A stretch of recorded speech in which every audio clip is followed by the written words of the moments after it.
Hi everyone, welcome to my YouTube channel. आज जो हम बात करने जा रहे हैं वो है क्लास 12th मैथमेटिक्स और इसका जो पहला चैप्टर है इसका जो पहला चैप्टर है वो है रिलेशंस एंड फंक्शंस। तो आज हम इसी के बारे में बात करने जा रहे हैं कि क्या है रिलेशंस और क्या है फंक्शंस। लेकिन सबसे पहले आपको ये बात याद रखनी ज़रूरी है कि रिलेशंस एंड जो फंक्शंस है ये दो अलग अलग टॉपिक्स हैं, क्योंकि हम जानते हैं कि जो हमारा जो मैथ का जो पहला चैप्टर है वो है खाली रिलेशंस पे, और जो इसके बाद जो दूसरी एक्सरसाइज है वो है फंक्शंस पे। इसका मतलब सबसे पहले हम रिलेशन अंडरस्टैंड करेंगे, इसके बाद जब टाइम मिलेगा तो इसके बाद हम फंक्शंस के बारे में बात करेंगे। तो रिलेशन एक्चुअली क्या होता है? रिलेशन तो हम अपनी ज़िंदगी में भी रिलेशन जो वर्ड है ये हम यूज़ कर लेते हैं। रिलेशन मतलब जिस तरह हम कहते हैं कि ये मेरा रिलेटिव है, ये मेरा रिश्तेदार है, मिसाल ये मेरा भाई है, ये मेरी बहन है, ये मेरा बाप है। ऐसे ही जो रिलेशन जो हम अपनी ज़िंदगी में यूज़ करते हैं, बराबर यहाँ पे जो रिलेशन है यहाँ पे भी मैथ में भी वही रिलेशन, मैथ में जो ये रिलेशन वर्ड आया है ये भी बराबर यहाँ पे यही इंडिकेट कर लेता है। लेकिन यहाँ पे जो हम पढ़ने जा रहे हैं रिलेशंस के बारे में, यहाँ पे अगर हम रिलेशन पढ़ेंगे तो वो है एलिमेंट्स के बारे में, यानी कि अगर हम एलिमेंट दो उठाएंगे तो उनके दरमियान जो रिलेशन है वो क्या हो सकती है। तो जो वो रिलेशन है, टाइप्स ऑफ रिलेशन जो है वो इसके बाद आएगा। लेकिन सबसे पहले हम अंडरस्टैंड करेंगे कि रिलेशन एक्चुअली में क्या होता है। मैंने कहा कि जब हम रिलेशन की बात करेंगे तो कम से कम हमारे पास दो ऑब्जेक्ट होने चाहिए। मिसाल अगर हम यहाँ पे उठाएंगे हस्बैंड एंड वाइफ, अगर हम हस्बैंड वाइफ की बात करेंगे इसका मतलब यहाँ पे कम से कम दो चीज़ तो इन्वॉल्व हो गए हैं। तो यहाँ पे भी बराबर अगर हम रिलेशन की बात करेंगे तो यहाँ पे भी दो एलिमेंट या दो कंपोनेंट्स यहाँ पे एग्जिस्ट होने चाहिए, वरना इन दोनों के अगर यहाँ पे एक ही एलिमेंट मतलब यहाँ पे हम लिखेंगे खाली वन, अगर हम यहाँ पे लिखेंगे खाली वन तो इसमें क्या रिलेशन है क्या रिलेशन नहीं है वो हम एक्सप्लेन नहीं कर पाएंगे। इसका मतलब कम से कम अगर हम यहाँ पे भी मैथ में भी रिलेशन जो वर्ड है अगर हम उसको डिफाइन करना चाहते हैं तो कम से कम हमारे पास दो एलिमेंट होने चाहिए। मिसाल दो एलिमेंट क्या होते हैं, मिसाल हम लेंगे ए और बी, फिर हम इन दोनों के दरमियान दिखाएंगे कि इन दोनों के दरमियान जो रिलेशन है वो क्या है, मतलब कैसे रिलेशन इन दोनों के दरमियान है। तो अगर हम यहाँ पे रिलेशन डिफाइन करना चाहते हैं तो रिलेशन कशीर पाठि वनान कि कम से कम गछ आसन ज नफर गछ आसन यमन दोन दरमियान रिलेशन हेको हाइथ। तो यहाँ पे अगर हम मैथ में रिलेशन दिखाना चाहते हैं, मिसाल मैंने यहाँ पे लिखा है कि हस्बैंड वाइफ, तो ये हस्बैंड तब हुआ जब इसकी वाइफ थी, तो ये वाइफ तब बन गई जब इसको मतलब जब यहाँ पे इसको हस्बैंड मौजूद है, तब हम कहेंगे ये दोनों हस्बैंड वाइफ है। तो इनके दरमियान जो रिलेशन है वो है हस्बैंड वाइफ की रिलेशन। तो यहाँ पे अगर हम मैथ में रिलेशन मतलब यहाँ पे डिफाइन करना चाहते हैं तो यहाँ पे हमें एलिमेंट के बारे में बात करनी है। मिसाल एलिमेंट होता है, जिस तरह हमने 11th में पढ़ा है कि एलिमेंट होता है या कंपोनेंट, वहाँ पे हम सेटस के बारे में बात करें, यहाँ पे भी बराबर सेटस के बारे में ही बात चल रही है।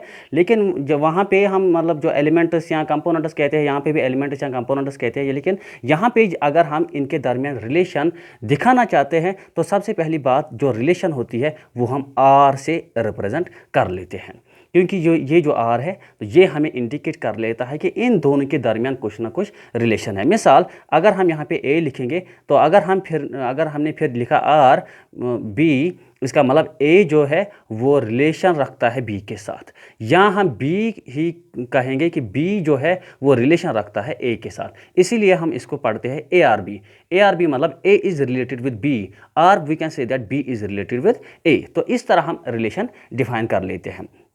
लेकिन यहाँ पे लेकिन ये तो ज़रूरी नहीं है कि हर किसी में रिलेशन कुछ ना कुछ हो पाएगी या हमें मिलेगी। तो इसका मतलब जब हमें कभी कोई रिलेशन नहीं मिल सकती है तो वहाँ पे हम कहते हैं कि ये एम्प्टी रिलेशन है। तो उस एम्प्टी रिलेशन को हम क्या कहते हैं मैथ में?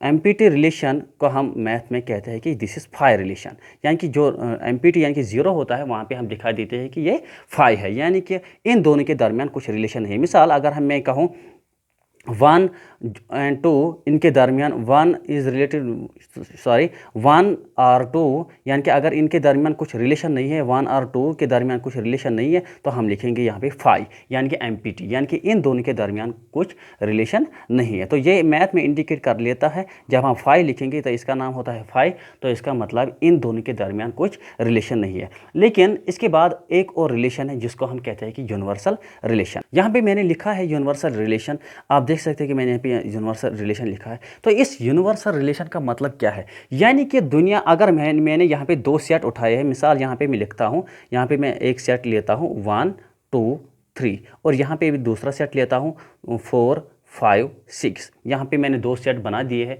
मैं इन दोनों के दरमियान रिलेशन अब बताना चाहता हूँ। तो सबसे पहली बात हम यहाँ पे लिखेंगे आर, यानी कि कुछ ना कुछ रिलेशन है। ए को ये तो ज़रूरी है। यहाँ पे आप देख सकते हैं जो ये 1 है, इस 1 को रिलेशन हो सकती है 4 के साथ, यानी कि हम कहेंगे 1 को रिलेशन है 4 के साथ। तो यहाँ पे अगर हम लिखेंगे 1 यूनिवर्सल रिलेशन, यानी कि इस जो यहाँ पे जो दो सेट है, यहाँ पे इन दोनों के दरमियान कैसे रिलेशन है, कौन कौन सी रिलेशन है, हम यहाँ पे बता सकते हैं कि 1 और 4 जो है ये आपस में रिलेटिव है। तो इसका मतलब 1 रिलेशन रखता है 4 के साथ, लेकिन इसका मतलब नहीं खाली कि 1 4 के साथ रिलेटिव है, ये भी हो सकता है कि 1 5 के साथ रिलेटिव हो। तो हम यहाँ पे लिखेंगे 1 5, तो इसका मतलब 1 5 के साथ रिलेशन है, 1 को 5 के साथ रिलेशन है। इसका मतलब ये नहीं हुआ कि 1 को खाली 5 के साथ रिलेशन है, 1 को हो सकता है कि 1 को 6 के साथ भी रिलेशन हो सकती है। तो हम यहाँ पे लिखेंगे 1 को 6 के साथ भी रिलेशन है। तो हो गया 1 को, यानी कि यहाँ पे जो मैंने 1 लिखा, इसको मैंने रिलेशन दे दिया है 4 के साथ भी, 5 के साथ भी, 6 के साथ भी। सपोज ये 1 है, हम इसको मानेंगे फादर, तो फादर को ये मतलब ये बीवी है, इसका मतलब ये बीवी है, ये बेटी है, ये बेटा है। इसका मतलब जो ये फादर था, इसको रिलेशन इसके साथ भी थी, इसके साथ भी थी और इसके साथ भी थी। ये तो ज़रूरी नहीं है कि हम खाली 1 को एक ही के साथ रिलेट करेंगे, नहीं, बल्कि अगर हम 1 को मानेंगे फादर और यहाँ पे मानेंगे 4 को फादर, यहाँ पे मानेंगे इसको, तो ये इसका मतलब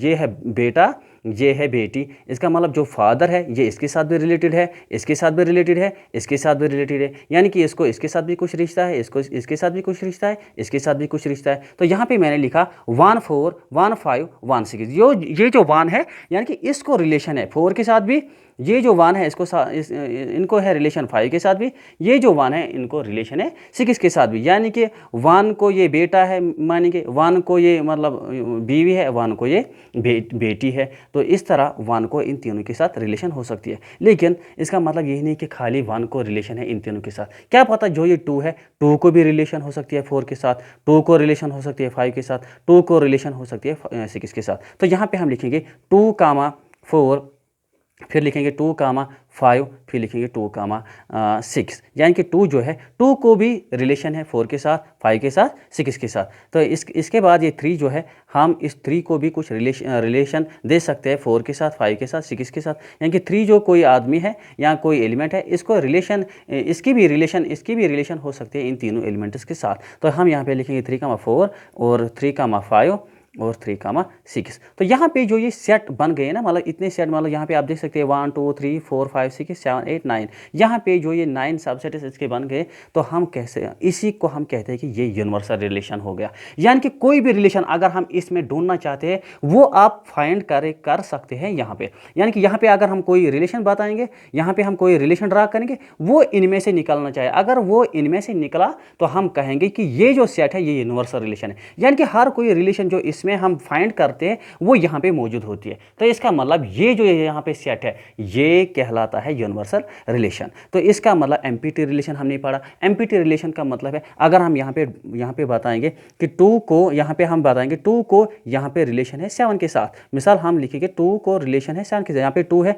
लेकिन यहाँ पे 7 तो नहीं है, इसका मतलब 2 और 7 जो है इनके दरमियान कोई भी रिलेशन नहीं है। तो वही हम कहते हैं कि ये एमपीटी रिलेशन है। तो इसी को हम लिखते हैं कि ये 5 के बराबर है, यानी कि 2 और 7 के दरमियान कोई भी रिलेशन नहीं है। तो यही मैंने यहाँ पे बताया कि ये एमपीटी रिलेशन है। और एमपीटी रिलेशन हमने पढ़ा, और इसके बाद हमने पढ़ा यूनिवर्सल रिलेशन। एमपीटी रिलेशन में जब कोई रिलेशन नहीं है दो एलिमेंट्स के दरमियान या दो कंपोनेंट्स के दरमियान, तो तब हम कहते हैं कि ये एमपीटी रिलेशन है। यूनिवर्सल रिलेशन मतलब अगर हम कोई भी रिलेशन यहाँ पे फाइंड करेंगे, ड्रा करेंगे, तो वो इनमें से निकलना चाहिए। अगर वो इनमें से निकला तो हम कहेंगे कि ये जो ये यहाँ पे ये सेट है ये यूनिवर्सल रिलेशन है। और कि आपको वो सुनने की ज़रूरत भी नहीं है, लेकिन हम कहेंगे आपको कि एक चीज़, अगर हम यहाँ पे ये आर जो हमने यहाँ पे जो ये रिलेशन हमने यहाँ पे ड्रा किए, तो इसका मतलब आर जो है वो इंडिकेट करता है रिलेशन।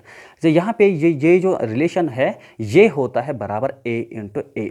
ये जो ए इंटू ए जो होता है यही है असल में यूनिवर्सल रिलेशन। यानी कि जब भी आप आर इस तरह अपने मैथ में देखोगे A into A, then this A into A indicates the universal relation. तो यही ए इंटू ए इंडिकेट करता है यूनिवर्सल रिलेशन। यानी कि अगर कोई रिलेशन हम यहाँ पे ड्रा करना चाहते हैं वो इसमें से ज़रूर निकलेगा। लेकिन ये जो ए इंटू ए होता है ये यूनिवर्सल रिलेशन होता है। ये यहाँ पे आप देख सकते हैं कि ये कितना बड़ा यहाँ पे आप ये मतलब ये जो सेट्स हमने यहाँ पे बना दिए है इतना बड़ा ये सेट होता है। लेकिन हम इंडिकेट कर लेते हैं इसको खाली ए इंटू ए के साथ। लेकिन कल हम क्वेश्चन स्टार्ट करेंगे फिर आप कहोगे कि सर हमें ये सेट कहाँ से आया। ये जो ये ए इंटू ए होता है ये इतना बड़ा ये यूनिवर्सल सेट होता है। यानी कि कोई भी रिलेशन अगर हम यहाँ पे ढूंढेंगे वो इस यूनिवर्सल रिलेशन में ज़रूर आना चाहिए, वो इसमें ज़रूर फाइंड होना चाहिए, वो इसमें ड्रा होना चाहिए, सब कुछ इसी में वो निकलना चाहिए। तो तब हम कह सकते हैं कि ये यूनिवर्सल रिलेशन है। अगर इसमें कोई एलिमेंट नहीं निकला तो हम कहेंगे कि ये यूनिवर्सल रिलेशन नहीं है। तो लेकिन यूनिवर्सल रिलेशन जो है वो इंडिकेट कर लेता है ए इंटू ए। तो इसका हम कभी कभी लिखते हैं R is continued with A into A.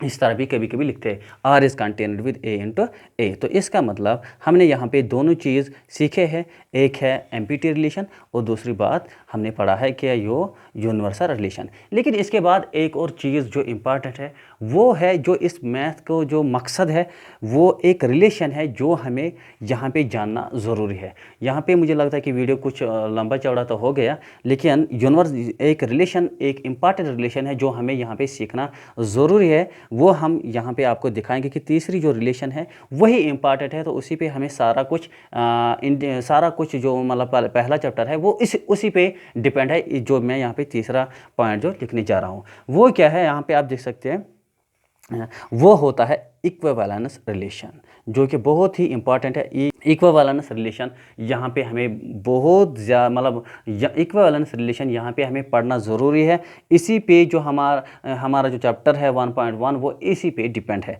Equivalence relation. तो किस चीज़ को हम कहते हैं कि ये इक्विवेलेंस रिलेशन है या किस चीज़ को हम कहेंगे कि ये इक्विवेलेंस रिलेशन नहीं है। लेकिन इक्विवेलेंस रिलेशन अगर हम यहाँ पे पढ़ना चाहते हैं या हम इसको पढ़ेंगे तो उसके लिए हमें 3 बातों का ख्याल रखना ज़रूरी है, 3 चीज़ें। तो तब हम कहेंगे जब वो 3 चीज़ें यहाँ पे सेटिस्फाई हो जाएंगे, वो फिट हो जाएंगे, तब हम कहेंगे कि जो वो रिलेशन थी जो ये क्वेश्चन है या कुछ रिलेशन थी वो इक्विवेलेंस रिलेशन कहलाएगा, वरना वो इक्विवेलेंस रिलेशन कहलाने के लायक ही नहीं। लेकिन तो अगर हम इक्विवेलेंस रिलेशन यहाँ पे पढ़ेंगे तो हमें 3 चीज़ों का ख्याल रखना यहाँ पे ज़रूरी है। तो वो कौन कौन सी रिलेशन है, एक है वो है रिफ्लेक्सिव रिलेशन होना चाहिए। ये जो इक्विवेलेंस है अगर हम इसको अगर हम कहेंगे कि ये इक्विवेलेंस रिलेशन है तो 3 चीज़ों का ख्याल रखना ज़रूरी है कि वो क्या है। एक है कि वो रिलेशन जो है वो रिफ्लेक्सिव होनी चाहिए।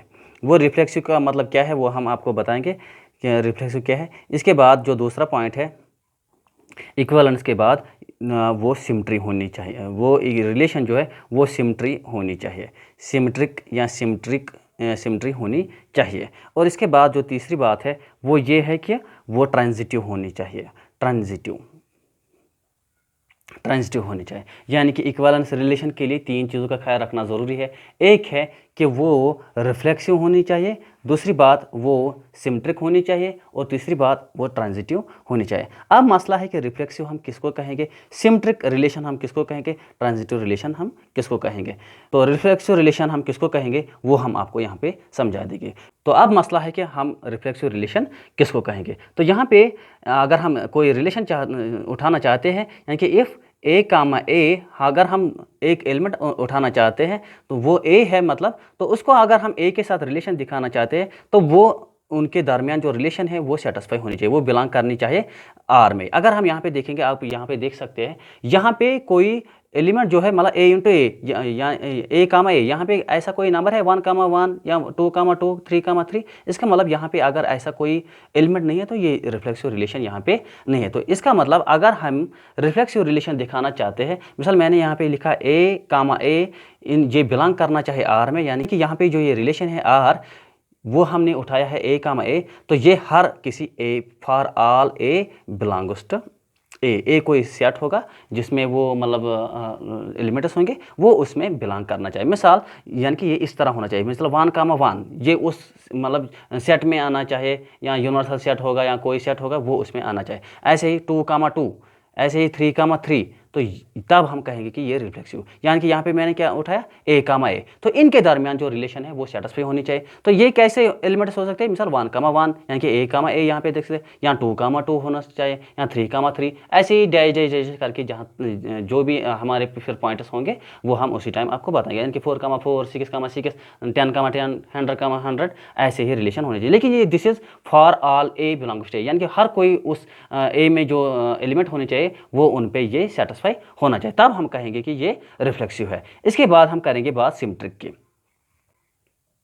अगर हम सिमेट्रिक के बारे में अगर हम बात करेंगे तो अगर हमने यहाँ पे A1 कामा A2 कोई दो एलिमेंट उठा दिए हैं, फिर इनकी जो रिलेशन है वो सेटिस्फाई हो जाती है, यानी कि इनमें से जो अगर हमने कोई रिलेशन ड्रा की है वो आर में सेटिस्फाई हो रही है। तो सिमेट्रिक के लिए अगर मैंने यहाँ पे A1 A2 दो एलिमेंट उठा दिए हैं A1 A2, फिर इनकी जो रिलेशन है वो सेटिस्फाई हो जाती है, यानी कि A1 R A2, अगर इनकी रिलेशन सेटिस्फाई हो जाती है इसका मतलब A2 टू R यानी कि A2 R A1 इनकी भी रिलेशन सेटिस्फाई होनी चाहिए। यानी कि अगर हम A1 टू A2 अगर हम कोई रिलेशन ड्रा करना चाहते हैं, यानी कि A1 टू A2, यानी कि अगर हम लिखेंगे 1 इज रिलेटेड विद 2 तो इसका मतलब 2 is should be related with 1, यानी यहाँ पे आप ऐसे ही ये मिसाल समझ सकते हैं। यानी कि अगर मैंने यहाँ पे लिखा A1 is related with A2, इसका मतलब A2 is related with A1,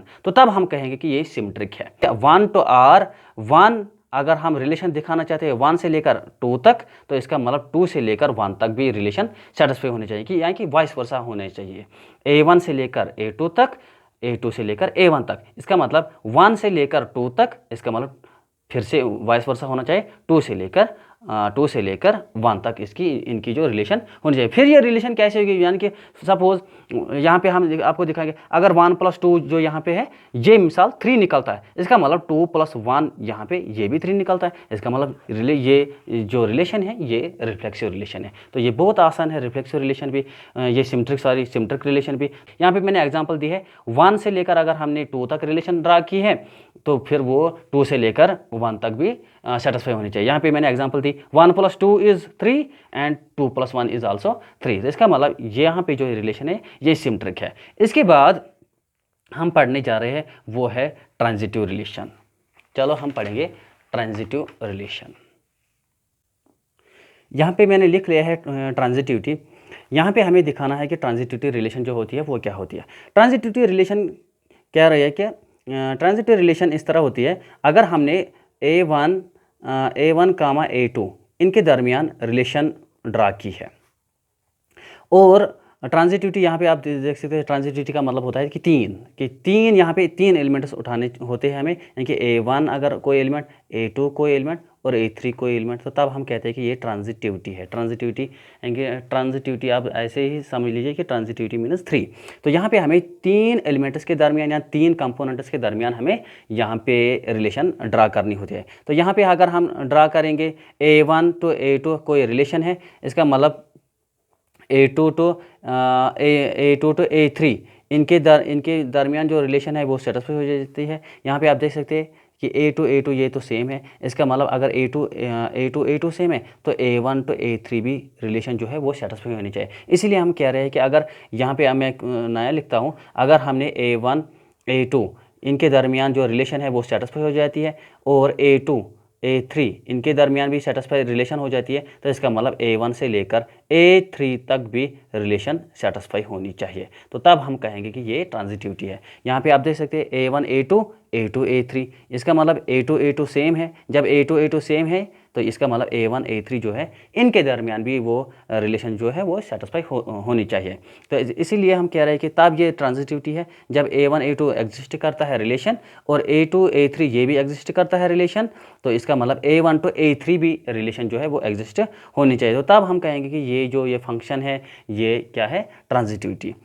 मुझे लगता है कि आज ये काफ़ी हुआ है, ये ट्रांजिटिविटी रिलेशन तक हमने पढ़ा है, तो इसलिए हम इसको वापस करेंगे बैक। तो यहाँ पे हम फिर से इसको रिवाइज़ करेंगे कि जो रिलेशन है वो बराबर ऐसे ही रिलेशन है जो हमारी ज़िंदगी में भी जो हम वर्ड अक्सर यूज़ कर लेते हैं। तो यहाँ पे हमने कौन कौन सी रिलेशन पढ़ी है। एक है एम्पिटी रिलेशन, वो मैंने दिखा दिया कि एम्पिटी रिलेशन हम दिखा देते हैं कि वो फाई से हम इंडिकेट कर लेते हैं। और इसके बाद दिखा देते हैं यूनिवर्सल रिलेशन, यानी कि फाई एम्पिटी रिलेशन या फाई रिलेशन हम किनको कहते हैं, जब दो एलिमेंट्स के दरमियान कोई रिलेशन नहीं है तो हम कहते हैं कि ये फाई रिलेशन है। उसके बाद मैंने बता दिया कि व्हाट इज़ यूनिवर्सल रिलेशन। तो यूनिवर्सल रिलेशन में मैंने बता दिया यहाँ पे कि वो रिलेशन होते हैं, अगर हम यहाँ पे कोई भी रिलेशन ड्रा करेंगे तो वो सारे के सारे एलिमेंट्स इस यूनिवर्सल रिलेशन में एग्जिस्ट होने चाहिए। यानी कि अगर हम यहाँ पे कोई भी रिलेशन उठाएंगे तो वो इसमें सेटिस्फाई होता है, वो यहाँ पे हमें यहाँ पे निकलता है और हम इजीली उसको फाइंड यहाँ पे कर सकते हैं। इसके बाद यहाँ पे आपको एक और इम्पॉर्टेंट जो पॉइंट है जो मैं बोल गया हूँ, यहाँ पे जो एम्पिटी रिलेशन और यूनिवर्सल रिलेशन जो है इन दोनों को मिला के हम कहते हैं कि ये ही है ट्रिवियल रिलेशन। ट्रिवियल रिलेशन अगर आपने कभी सुना हो ट्रिवियल रिलेशन, तो वो एम्पिटी रिलेशन और यूनिवर्सल रिलेशन जब ये दोनों रिलेशन हम दिखाएंगे तो उन दोनों को हम कहते हैं कि ये ट्रिवियल रिलेशन है। तो फिर इसके बाद जो हमारा मेन मकसद है वो है इक्विवेलेंस रिलेशन। यहाँ पे आप देख सकते हैं इक्विवेलेंस रिलेशन। तो इक्विवेलेंस रिलेशन के लिए हमें तीन चीज़ें देखनी होती है। एक है रिफ्लेक्सिव रिलेशन, और दूसरी बात है सिमेट्रिक, और तीसरी बात है ट्रांजिटिविटी। रिफ्लेक्सिव मैंने बता दिया, ये आसान है। A1 A2 इनके A1 A1 इनकी ये रिलेशन जो है वो सेटिस्फाई होनी चाहिए, लेकिन this is for all A, ये हर किसी एलिमेंट पे होना चाहिए जो भी उस एलिमेंट में उस A में एग्जिस्ट करेगा, जो एलिमेंट उसमें होगा। उसके बाद जो है मैंने बताया कि सिमेट्रिक जो है वो हम दो एलिमेंट्स के दरमियान दिखा देते हैं। यहाँ पे हम यहाँ जो इसके बाद है सिमेट्रिक जो हम दो एलिमेंट्स के दरमियान दिखा देते हैं, यानी कि A1 A2 अगर इनके दरमियान रिलेशन एग्जिस्ट होती है, इसका मतलब A2 A1 के दरमियान भी रिलेशन एग्जिस्ट होनी चाहिए। फिर इसके बाद हमने पढ़ा ट्रांजिटिविटी जो है वो तीन एलिमेंट्स के दरमियान हम दिखा देते हैं A1 A2 A3। फिर हमने बताया कि अगर A1 A2 एग्जिस्ट करता है R मीनस अगर इनके दरमियान एग्जिस्ट होता है एग्जिस्ट होती है रिलेशन, इसके बाद A2 A3 इनके दरमियान भी एग्जिस्ट होती है रिलेशन, इसका मतलब है A1 A3 इनके दरमियान भी फिर रिलेशन होनी है, तो तब हम कहेंगे दिस इज ट्रांजिटिविटी। तो अब आखिर पे लास्ट पे हम यही कहेंगे, जब इक्विवेलेंस रिलेशन हमें दिखानी हो तो तीन चीज़ें देखना हमारे लिए ज़रूरी है। एक है रिफ्लेक्सिव, सिमेट्रिक एंड ट्रांजिटिविटी। तो मुझे लगता है कि आज के लिए बस इतना ही। दीजिए इजाज़त and thanks for watching, love you all. तो लेकिन आप सबसे गुजारिश है कि अगर मैं आपके लिए इतनी मेहनत कर रहा हूँ तो आपके लिए भी जिम्मेदारी है कि आप मेरी वीडियो को ज़रूर शेयर कीजिए, इसको लाइक कीजिए, जहाँ पे आपको डाउट लगे मुझे कमेंट कीजिए, और इस चैनल को सब्सक्राइब भी ज़रूर कीजिए। Thanks for watching.